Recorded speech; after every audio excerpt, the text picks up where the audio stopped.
grüßen. Wie versprochen, jetzt nochmal ein Teil 2 zu meinem Erdresonanz-Subwoofer. Das Ganze hat nicht so geglückt, wie ich es mir vorgestellt habe. Zum ersten war der Subwoofer, den ich eigentlich dafür berechnet habe, also der R12 von Audio System, für den die Kiste eigentlich ausgelegt war, defekt. Also entweder ist da die Spule gerostet oder irgendwas. Der ist halt wie als ob er durch ist. Obwohl er noch nie eingebaut war, aber der lag halt irgendwo im Feuchten rum. Jetzt habe ich mir einen HX300 von Hertz bestellt. Der ist auch super. Und der hat auch perfekt reingepasst. Der hat nämlich denselben Ausschnitt.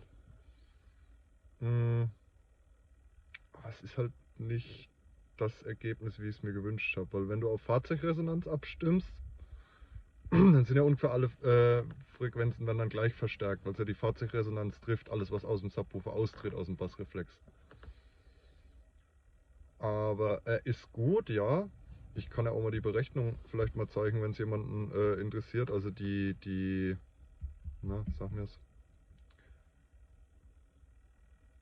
Aus der App die Werte, wie viel dB da dann hochgeht und was. Also es ist schon ziemlich sauber. Ich habe jetzt alle 3 Resonanzfrequenzen gemacht. Weiß auch nicht, ob das so gut ist. Normal macht man das nicht.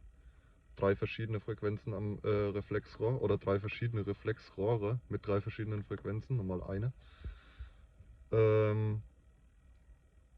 Ich weiß auch nicht, gut, übers Handy hört man es jetzt nicht so.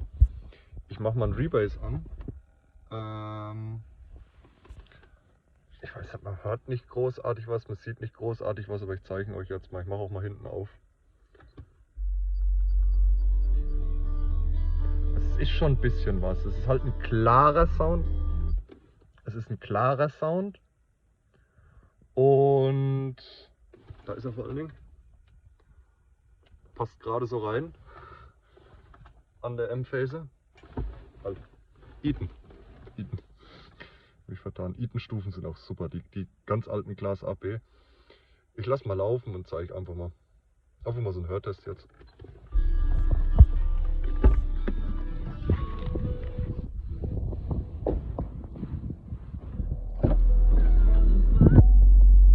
Jetzt auch die Leute nicht nerven.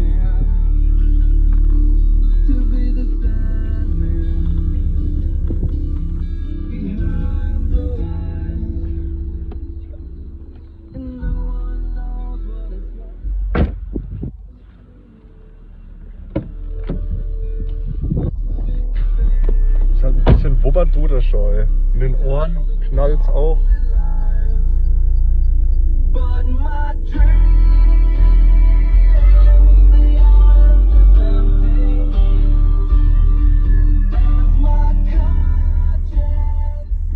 Also er haut zwar schon Bass raus und haut ihn auch klar raus. Ich habe alles eingemessen übers Ostsee.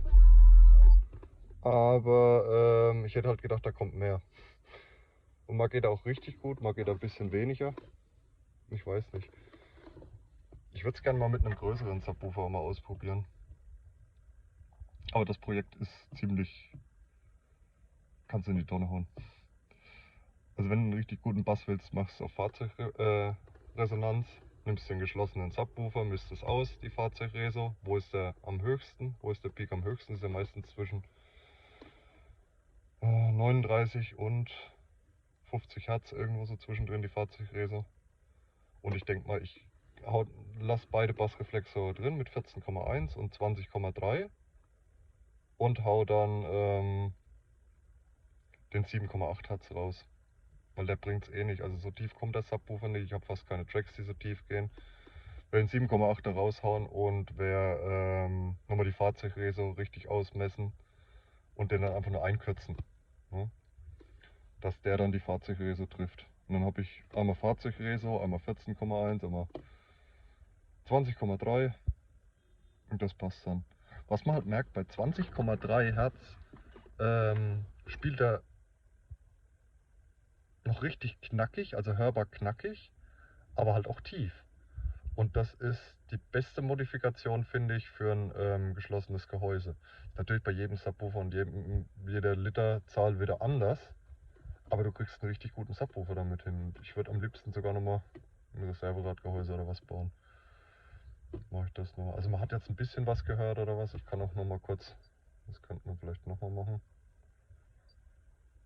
Haben wir da noch irgendwas?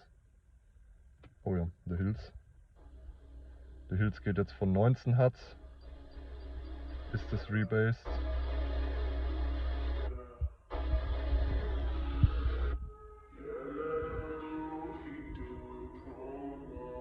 Ist auch nicht schlecht.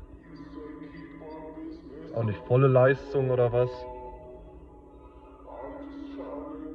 Ich weiß nicht, also mit dem iPhone Mikro hört man das jetzt sowieso nicht. Sonst müsste ich mal mit einem gescheiten Mikro aufnehmen. Man sieht auch nicht viel, aber Anlage ist glaube ich noch die Originale drin. Ich habe jetzt so ein Pioneer, eine Head Unit. Das hört sich schon nicht schlecht an, echt ohne Scheiß. Und der ist halt komplett eingestellt jetzt, so dass er nicht klippt mit Ostsee. Und das ist schon heftig, das merkst du schon. Und passt jetzt ein.